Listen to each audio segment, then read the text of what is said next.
Hi teachers அனைவருக்கும் வணக்கம். நம்ம கமெண்ட்ல அதிகமாக கேட்டது என்ன அப்படின்னு சொல்லி பார்த்தீங்கன்னா, டிஎன்பிஎஸ்சி அல்லது டிஆர்பி நான் வந்து எதுக்கு படிக்கலாம் அப்படின்னு சொல்லிட்டு ஒரு சில பேர் வந்து கேட்டிருந்தாங்க.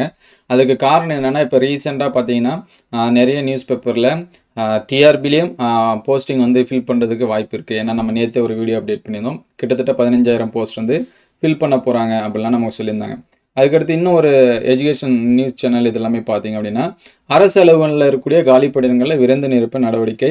அதே போல் அது வந்து பார்த்திங்கன்னா அந்த அரசு பணியாளர் தேர்வு வாரியம் மூலயமா நிரப்புறதுக்கு நடவடிக்கை எடுக்கணும் அப்படிங்கிற மாதிரி எல்லாமே நமக்கு வந்து கொடுத்துருக்காங்க. டிஎன்பிசி மூலம் விரைந்து நிரப்பணும் அப்படின்னு சொல்லிட்டு. ஸோ நம்ம இதுக்கு முன்னாடி ஒரு சில வீடியோஸ் வந்து அப்டேட் பண்ணியிருந்தோம். அதுலேயுமே நிறைய பேர் வந்து கேட்டிருந்தாங்க. ஒரே கன்ஃபியூஷனாக இருக்குது எதுக்கு படிக்கிறது அப்படின்னு சொல்லிட்டு. ஸோ எனக்கு தெரிஞ்ச ஒரு சில இது சொல்கிறேன். ஸோ பார்க்குறவங்க நீங்களும் உங்களுக்கு சஜஷன் இருந்தால் சொல்லுங்கள். கன்ஃபியூஸாக இருக்கும், உங்களுக்கு ஹெல்ப்ஃபுல்லாக இருக்கும். ஸோ ஃபஸ்ட்டு பார்த்தீங்க அப்படின்னா எக்ஸாம் அப்படின்னு சொல்லி பார்க்குறப்ப மேஜராக நமக்கு வந்து டிஎன்பிசியில் அதிகமாக நமக்கு தெரிஞ்சது எழுதுறது குரூப் 1 குரூப் 2 அதுக்கடுத்து குரூப் 4 எழுதுவோம். இன்னும் ஒரு சில எக்ஸாம்ஸ் எல்லாமே இருக்குது. அதுக்கடுத்து டெக்னிக்கல் போஸ்ட்டு இந்த மாதிரி எல்லாமே இருக்குது. டிகிரி ஸ்டாண்டர்டில் ஒரு சில எக்ஸாம்ஸ் வந்து கால்ஃபர் பண்ணுறாங்க. அப்பப்போ ஒரு 10 போஸ்ட்டு 40 போஸ்ட்டு 100 200 300 இந்த மாதிரியான போஸ்ட்டு கூட எக்ஸாம்ஸ் வந்து நடக்குது. இது வந்து டிஎன்பிசியில் இருக்கிறது. அதே டிஆர்பியில் பார்த்திங்க அப்படின்னா நமக்கு அதிகமாக தெரிஞ்சது யூஜிடிஆர்பி இப்போ தான் லாஸ்ட் டைம் தான் கண்டக்ட் பண்ணியிருக்காங்க. அதுக்கு முன்னாடி வரைக்கும் பார்த்தீங்கன்னா பிஜிடிஆர்பி செகண்ட் இயர் டீச்சர்ஸ்க்கு, அதுக்கடுத்து டெட் எக்ஸாம். சரிங்களா? டெட் எல்லாத்துக்குமே தெரியும், பேப்பர் 1 பேப்பர் 2. இந்த பேப்பர் 1 பேப்பர் 2 பாஸ் பண்ணால் தான் இந்த செகண்ட் இயர் டீச்சர்ஸும் யூஜிடிஆர்பி இப்போதைக்கு எழுத முடியும். அதுக்கடுத்து பார்த்தீங்கன்னா பாலிடெக்னிக் டிஆர்பி இது ஒரு டைம் கண்டக்ட் பண்ணாங்க, அது கேன்சல் பண்ணாங்க. அதுக்கப்புறம் பார்த்தீங்கன்னா இன்னும் அது அப்டேட்டட் இல்லை. அதுக்கடுத்து காலேஜ் டிஆர்பி நமக்கு அசிஸ்டன்ட் ப்ரொஃபஸர் இந்த மாதிரியான எக்ஸாம்ஸ் எல்லாமே கண்டக்ட் பண்ணுவாங்க. அதேமாதிரி பிஎட் எம்எட் முடிச்சிருந்தா அதுக்கும் இப்போயும் நோட்டிஃபிகேஷன் அதிகமாக இல்லை. ஸோ மேஜராக ரிப்பீட்டடாக நோட்டிஃபிகேஷன் வரது அப்படின்னு சொல்லி பார்த்தீங்கன்னா பிஜிக்கு வரும். அதுக்கடுத்து இப்போ நமக்கு வந்து யூஜி இது எல்லாமே சொல்லியிருக்காங்க. இதை தவிர பார்த்தீங்கன்னா பிஓ எக்ஸாம்ஸு இந்த மாதிரி எல்லாமே இருக்குது. சரிங்களா? அதிகமாக இருக்குது இந்த செகண்ட் இயர் டீச்சர்ஸ் இது எல்லாமே. இந்த யூஜி டிஆர்பிக்கும் செகண்ட் இயருக்கும் நம்ம வந்து டெட் எக்ஸாம்ஸ் வந்து என்ன பண்ணியிருக்கணும், பாஸ் பண்ணியிருக்கணும். சரிங்களா? இது எல்லாமே இருக்குது. ஸோ நெக்ஸ்ட்டு பார்த்திங்க அப்படின்னா வேக்கன்சி அப்படின்னு சொல்லி பார்க்குறப்ப இங்கே வந்து கால்ஃபர் பண்ணாங்கன்னா டிஆர்பி பொறுத்த வரைக்கும் ஒரு யூஜி டிஆர்பியோ அல்லது பிஜி டிஆர்பியோ மினிமம் ஒரு 2000 மேக்ஸிமம் அவ்வளோதான். ஒரு சில டைம் வேணால் ஒரு 3000 போஸ்ட்டு இந்த மாதிரி வரும். இந்த பாலிடெக்னிக் காலேஜ் டிஆர்பி இதெல்லாமே பார்த்தீங்கன்னா அந்த நம்பர் ஆஃப் வேக்கன்சி ஒரு 1000க்குள்ளாக தான் இருக்கும். சரிங்களா? இப்போ வந்து காலேஜ் டிஆர்பியுமே வேக்கன்சி அதிகமாக இருந்துச்சுன்னா இப்போ லாஸ்ட்டாக ஒரு 2500 இந்த மாதிரிலாமே என்ன பண்ணாங்க, கால்ஃபர் பண்ணாங்க. இது வந்து அந்த எக்ஸாம்ஸ்க்கு ஏற்ற மாதிரி மாறும். சரிங்களா? டெட் எக்ஸாம் அப்படின்னு சொல்லி பார்க்குறப்ப அது எலிஜிபிலிட்டி டெஸ்ட் தான், அந்த வேக்கன்சி அதுக்கும் சம்மந்தம் இல்லை.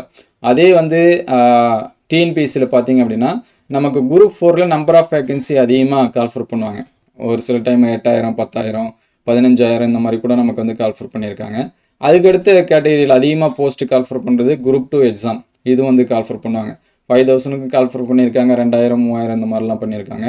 குரூப் 1 அப்படிங்கிறது மெஜாரிட்டியாக ஒரு 1000க்குள்ளார தான் அதிகமாக நோட்டிஃபிகேஷன் இருக்கும். 100 200 300 இந்த மாதிரி தான் நமக்கு வந்து கால்ஃபர் பண்ணுவாங்க. அது இயருக்கு இயர் வந்து சேஞ்சஸ் ஆகும். சரிங்களா? அதுக்கடுத்து டெக்னிக்கல் போஸ்ட் அப்படின்னு அப்பப்போ கால்ஃபர் பண்ணுவாங்க.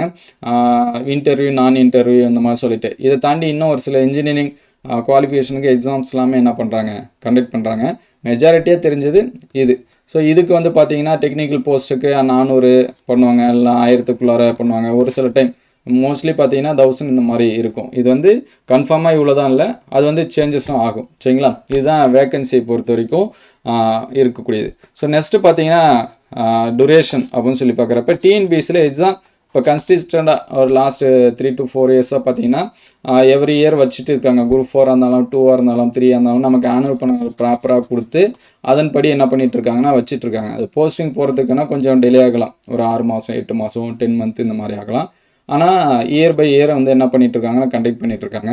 ஆனால் டிஆர்பியை பொறுத்த வரைக்கும் பார்த்தீங்கன்னா பிஜிடிஆர்பி ஃபஸ்ட்டு பிஜிடிஆர்பி பார்த்தீங்கன்னா மினிமம் ஒரு 2 இயர்ஸ் ஆகுது டைமிங். சரிங்களா? ஏன்னா எனக்கு தெரிஞ்சு நான் எழுதுனதுலேருந்து 13 எழுதுனேன், அதுக்கடுத்து 15 17 அதுக்கடுத்து 19 அதுக்கடுத்து பேட்ச் பார்த்தீங்கன்னா 22 போஸ்டிங் போட்டாங்க. இப்போ லாஸ்ட்டாக போஸ்டிங் வந்தாங்க. ஸோ இவ்வளோ தான் 25ன்னு நினைக்கிறேன் எழுதி 26ல் என்ன பண்ணாங்க அப்படின்னா போஸ்டிங்க்கு வந்தாங்க. இது வந்து பிஜிடிஆர்பியில். யூஜிடிஆர்பி அப்படிங்கிறது இப்போ லாஸ்ட்டாக ஒரு டைம் மட்டும் தான் கண்டக்ட் பண்ணாங்க. ஏன்னா அதுக்கு முன்னாடி டெட்டு பாஸ் பண்ணவங்கள போஸ்டிங் போட்டாங்க. சரிங்களா? எஸ்ஜிடிக்கும் அண்டு யூஜிடிஆர்பிக்கும். சரிங்களா? இது ரெண்டுத்துக்குமே டெட்டு பாஸ் பண்ணவங்கள போட்டிருந்தாங்க. இப்போ வந்து அதுக்கு நியமன தேர்வு அப்படின்னு சொல்லிட்டாங்க, யூஜிக்கும் எஸ்ஜிடிக்கும். ஸோ இது வந்து அடுத்து வரும் அப்படின்னு சொல்லியிருக்காங்க. இதுவும் வந்து 1 இயர் ஸ்பேஸு. கண்டிப்பாக ஒரே வருஷத்தில் 2 எக்ஸாம், ஒரே வருஷத்தில் 3 எக்ஸாம் இந்த மாதிரிலாம் இல்லை. 2 வருஷத்துக்கு அல்லது 3 வருஷத்துக்கு ஒரு டைம் தான். மினிமம் 2 இயர்ஸுக்கு 1 வரும். ஸோ அதனால் டுரேஷன் வந்து எனக்கு வந்து இப்பயே நான் பாஸ் பண்ணணும், அடுத்து எப்படியாவது நான் வந்து ஒரு கவர்மெண்ட் போஸ்ட்டு போகணும் அப்படின்னா நீங்கள் அதுக்கேற்ற மாதிரி சூஸ் பண்ணி வச்சிங்க. அதுக்கடுத்து பார்த்தீங்கன்னா சேல்ரி. ஸோ சேல்ரி வந்து யூஜி, பிஜி, காலேஜ் டிஆர்பி இது எல்லாமே ப்ரொஃபஸர்ஸ்க்கு வந்து அதிக சேல்ரி. யூஜி பிஜிக்கு எல்லாமே பார்த்தீங்கன்னா ஒரு டிகிரி ஸ்டாண்டர்டில் என்னென்ன சேல்ரி வருமோ, பேசிக் வந்து 36,900 நினைக்கிறேன். இவங்களுக்கு வந்து ஒரு 300 குறையும். யாருக்குன்னா யூஜி பிடிசியில் செலக்ட் ஆகிறவங்களுக்கு. செகண்ட் கிரேட்டுக்கு அதுக்கு கொஞ்சம் கம்மி. ஸோ இங்கே வந்து பார்த்தீங்கன்னா குரூப் 2 குரூப் 1க்கு மட்டும்தான் அதிகமாக இருக்கும். அதுக்கடுத்து குரூப் 4 சேலரி பார்த்தீங்கன்னா நமக்கு கம்மி தான், 23 சம்திங். இதுதான் நமக்கு வந்து 19,600 நினைக்கிறேன். இதுதான் நமக்கு வந்து பேசிக்கில் வரும். சரிங்களா? ஃபஸ்ட் மந்த் சேலரி ஒரு 25,000 இந்த மாதிரி வரும். இது வந்து குரூப் 4ல் போனால். டெக்னிக்கல் போஸ்ட்டு நம்ம எந்த போஸ்ட்டுக்கு போகிறோம் அப்படிங்கிறத பொறுத்து இருக்குது. டிகிரி ஸ்டாண்டர்டில் போனால் சேலரி வந்து இன்க்ரீஸாக இருக்கும். அதே ஒரு 10th குவாலிஃபிகேஷனு, 12th குவாலிஃபிகேஷனு அதை வச்சு போனோம் அப்படின்னா அதுக்கேற்ற மாதிரி சேலரியும் குறையும். சரிங்களா? இதுதான் சேலரியை பொறுத்த வரைக்கும் 2 எக்ஸாம்ஸ்லுமே நம்ம எந்த டிகிரியை வச்சு போகிறோம், மாஸ்டர் டிகிரி வச்சு போகிறோமா, அல்லது யூஜி டிகிரி வச்சு போகிறோமா, அல்லது 10th அல்லது 12th வச்சு போகிறோமா, அதுக்கேற்ற மாதிரி நம்மளுடைய சேலரியும் வந்து என்ன பண்ணோம் அப்படின்னா சேஞ்சஸ் ஆகும். So 10th and 12th group 4 இந்த மாதிரி போனீங்க அப்படின்னா நமக்கு சேலரி ஒரு 25,000 தான் ஸ்டார்டிங் கிடைக்கும். அதே நீங்கள் ஒரு டிகிரி முடிச்சுட்டு போனீங்க அப்படின்னா ஒரு 40,000 50,000 வரைக்கும் ஃபஸ்ட்டு மந்த்து சேலரி நமக்கு வந்து என்ன பண்ணா இருக்கும். குரூப் 1ல் இன்னும் ஹையர் அஃபிஷியல் போனால் இன்னும் அதிகமாக கூட இருக்கும். அதேமாதிரி ப்ரொஃபஸர் எக்ஸாம்ஸ்க்கு போனால் அதுவும் இன்னும் அதிகமாக தான் இருக்கும், அது சேலரியை பொறுத்த வரைக்கும். ஸோ நெக்ஸ்ட்டு பார்த்தீங்க அப்படின்னா சிலபஸ்ஸு. இங்கே சிலபஸை பொறுத்த வரைக்கும் பார்த்தீங்கன்னா டிஎன்பிஎஸ்சியில் மோஸ்ட்லி எல்லாத்துக்கும் சேமாக இருக்கிற மாதிரி இருக்கும். லிட்டில் பட் மட்டும் சேஞ்சஸ் ஆகும். குரூப் 2க்கு கொஞ்சம் கம்மியாக இருக்கும், குரூப் 4 கம்மியாக இருக்கும், 2 கொஞ்சம் இன்க்ரீஸாக இருக்கும். டெக்னிக்கல் போஸ்ட்டு அந்தந்த சப்ஜெக்ட்டுக்கு ஏற்ற மாதிரி மாறும். அதே இங்கே சிலபஸ் அப்படின்னு சொல்லி பார்க்குறப்ப யூஜி அண்ட் பிஜி இது ரெண்டுமே அவங்க மாஸ்டர் டிகிரியில் என்ன படித்தாங்களோ அல்லது யூஜி டிகிரியில் என்ன படித்தாங்களோ, இப்போ பிஜிடிஆர்பி அப்படின்னா மாஸ்டர் டிகிரியில் என்ன படித்தாங்களோ அது வந்து எழுதுகிற மாதிரி இருக்கும்.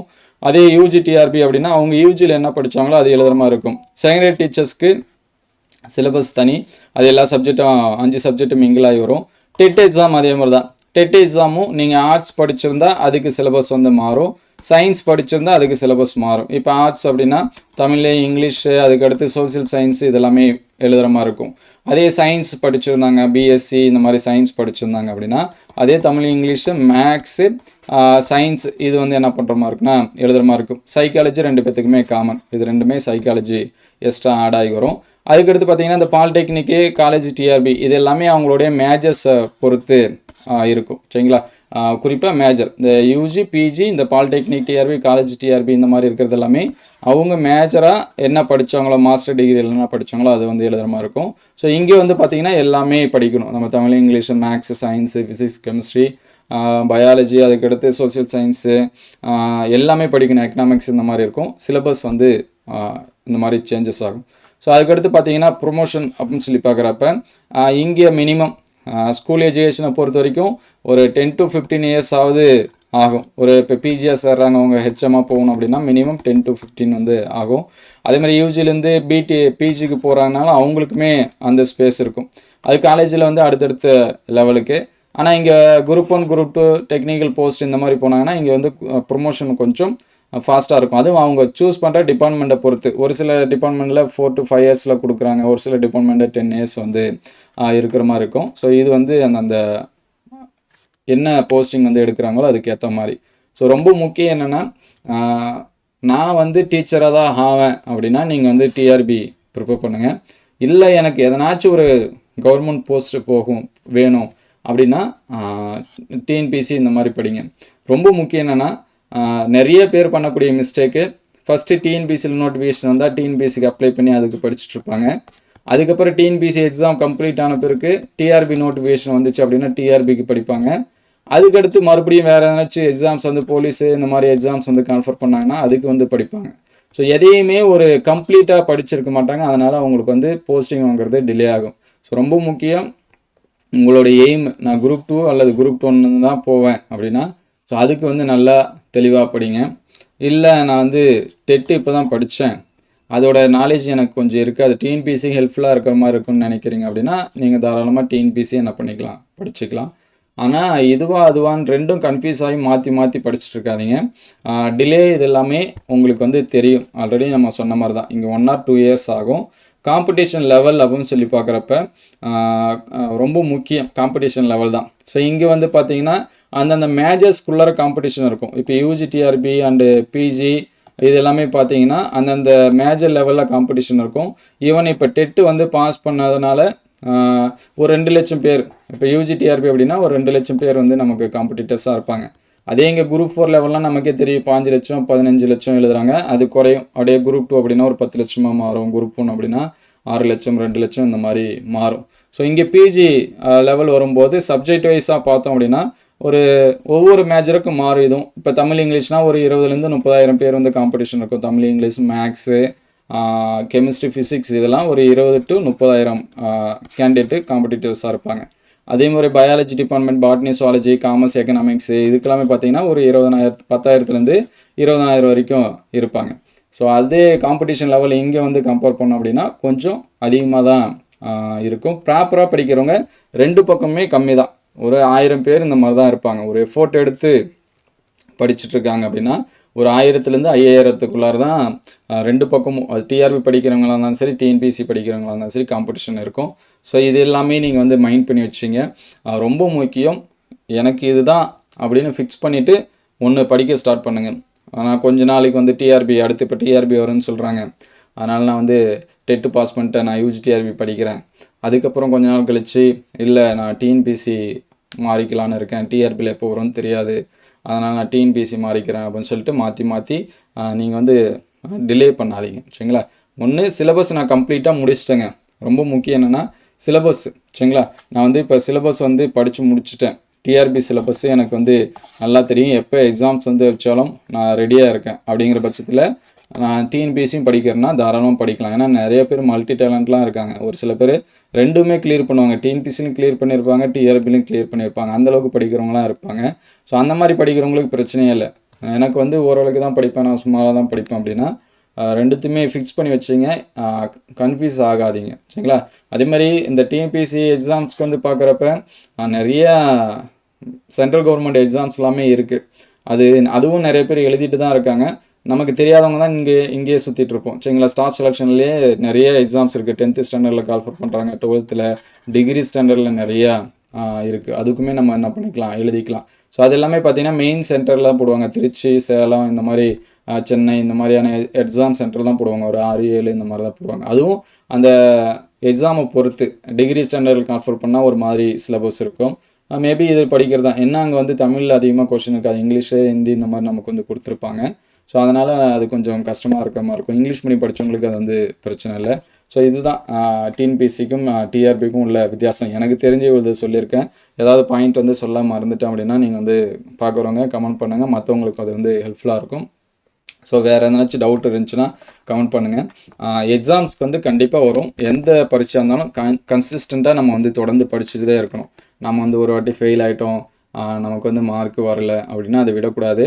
நிறைய பேர் 90% நீங்கள் டிஎன்பிஎஸ்சிலையாக இருந்தாலும் சரி, டிஆர்பிலையாக இருந்தாலும் சரி, யாராவது வந்து பாஸ் பண்ணி போனாங்க அப்படின்னு கேட்டிங்க அப்படின்னா, நான் போன வாட்டி கட் ஆஃப் பக்கத்தில் போனேன், எனக்கு கிடைக்கல, இந்த வாட்டி பாஸ் பண்ணிட்டேன் அப்படிலாம் சொல்லுவாங்க.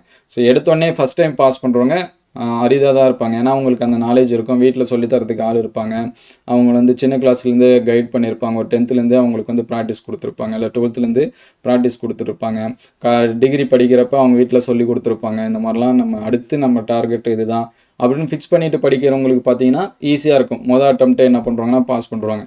நம்மளில் நிறைய பேர் வந்து என்னென்னா ஃபஸ்ட்டு போய் காலேஜில் சேர்ந்துட்டு அதுக்கப்புறம் டிகிரி முடிச்சுட்டு அதுக்கப்புறம் ஒரு 1 or 2 இயர்ஸ் சும்மா கடந்துட்டு நம்ம படித்த டிகிரிக்கு என்ன வேலை இருக்குன்னு அதுக்கப்புறம் தான் நிறைய பேர் தேடுவாங்க. ஸோ அந்த மாதிரி இருக்கிறவங்களுக்கு கொஞ்சம் இதாக தான் இருக்கும்.